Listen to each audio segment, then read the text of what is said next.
Good Monday morning. Thanks so much for joining us on KARE 11 News Now. I'm Michelle Beck.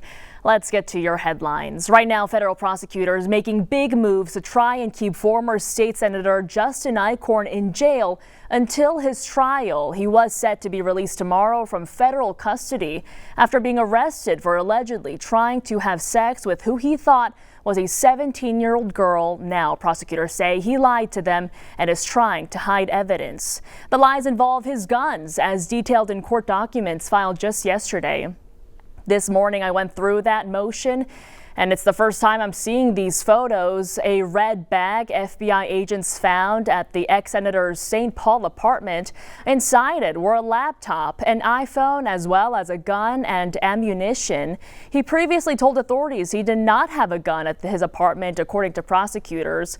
As far as the laptop, prosecutors say Eichorn schemed to hide it from investigators, and that was allegedly through a close associate he called from jail. As for that iPhone, prosecutors say that was recently put into factory reset mode, suggesting someone tried to wipe all memory from it. This week, Governor Walz plans to declare a special election for Eichorn's vacant Senate seat in District 6. So far, there are 4 Republican candidates and 1 Democrat who've announced their candidacy. The Republican candidates include Josh Gazelka, the son of former Republican Minnesota Senate Majority Leader Paul Gazelska, Busi Nessman, Doug Kern, former Breezy Point Mayor Angel Zierden, and Carrie Heinzman. The lone Democrat in the race right now is Emily LeClaire. As they all began their campaigns, 2 of them spoke with us about what they're focusing on. We can look at the budget and we keep hearing there's going to be a deficit. I think that's something we need to work on across the aisle to shrink it, explain it, and figure out what we're going to do next to prevent that in the future. I do believe that I am able to reach all edges of the district and represent all edges well. Well, happening today, President Trump convenes his cabinet as protests grow over government cuts and increasing prices from new tariffs. Democrats are trying to find their footing in opposition to the White House agenda. Administration lawyers will be back in court today to defend their controversial moves on immigration.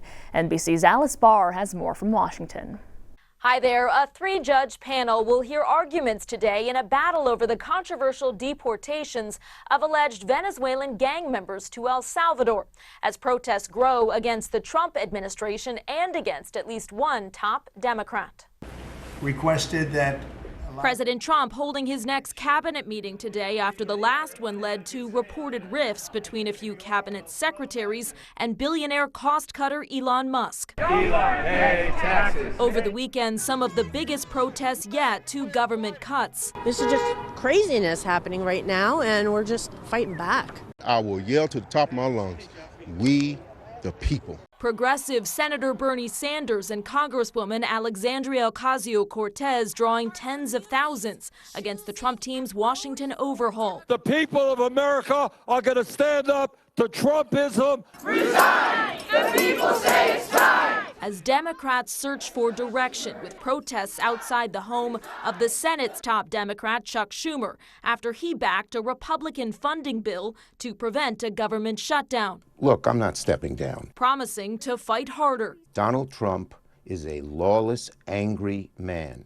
He thinks he should be king. That as the Trump administration is ramping up attacks on judges and lawyers who've stood in the way of the president's agenda, vowing to take a fight to the Supreme Court over the deportations of alleged Venezuelan gang members to El Salvador under a rarely used 1798 law. There are 261 reasons why Americans are safer today, and that's because those people are now in an El Salvador prison. While deporting another group of Venezuelan migrants Sunday, including alleged gang members, directly to Venezuela. We're going to continue to arrest public safety threats and national security threats. After that country's leader agreed to resume taking in its citizens under the threat of more U.S. sanctions. The Department of Homeland Security says Secretary Kristi Noem will travel to El Salvador on Wednesday to visit that mega prison where the Trump administration sent hundreds of migrants with little to no due process. And Second Lady Usha Vance is set to head to Greenland this week as President Trump talks up a potential U.S. takeover. In Washington, I'm Alice Barr. Back to you.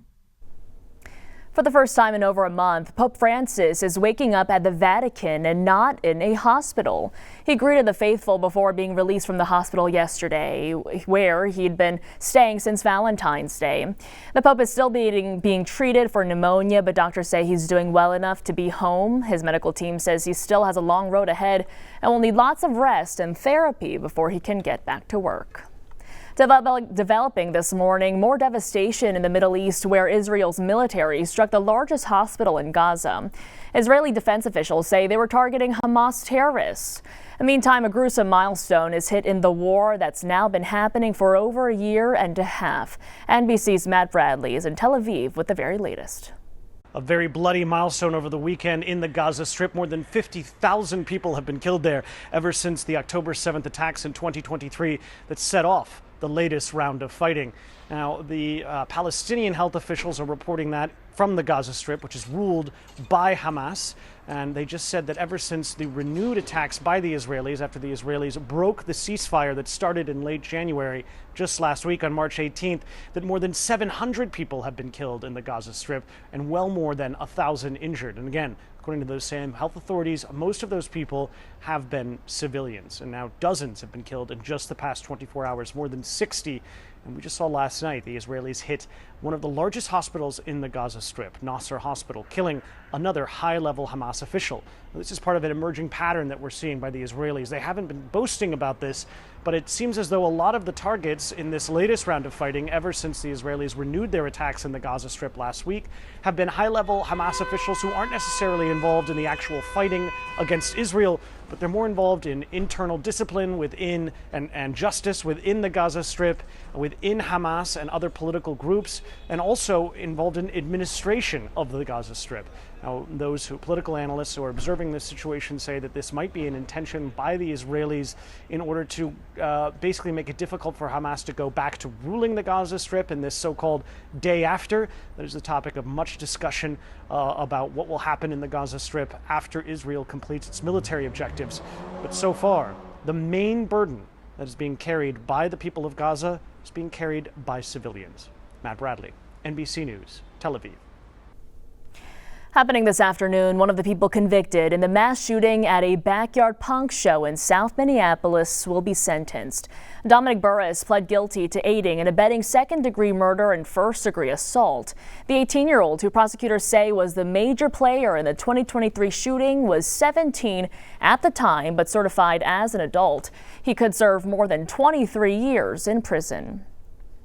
Right now, some people across the country are facing skyrocketing student loan payments. It comes with changes at the federal level to loan repayment plans based on people's income. Yeti Yetman is one of more than 775,000 student borrowers in Minnesota, according to the Education Data Initiative. On an income-driven repayment plan, Yetman's average monthly payment was about $75, but starting next month, that will jump to almost $400. Not being able to do income-driven repayment would make the difference, I'm sure, for a lot of people as to if they could have a child or not, if they could really afford some of these things. A letter signed by Minnesota Senators Tina Smith and Amy Klobuchar says the Department of Education blocked access to these repayment applications, quote, without warning, without congressional notification, and without clear guidance for borrowers on what they should do next or expect in the future. This morning, spring burning restrictions are in place across the central part of Minnesota. That means no burning of brush or yard waste in 15 counties. As the DNR explains, dried out vegetation with no snow protection makes for easy fire fuel, so they suggest composting or chipping instead. Here's a look at the latest fire danger levels in Minnesota right now. According to the Minnesota DNR, most of the metro is at a moderate level, meaning fires start easily and spread at a moderate rate. Just west of the metro, the fire danger is high, which means fires can spread quickly. Gene testing firm 23andMe has filed for Chapter 11 bankruptcy protection. In a statement announcing the bankruptcy, the board's chair said they determined a court-supervised sale process is the best path forward. The statement added its CEO had resigned effective immediately. The action comes years after 23andMe struggled to find a sustainable business model. Its core product, an at-home DNA testing kit offering personalized genetic insights. 23andMe tried to convert one-time buyers into subscribers, but reportedly fell far short of its goals.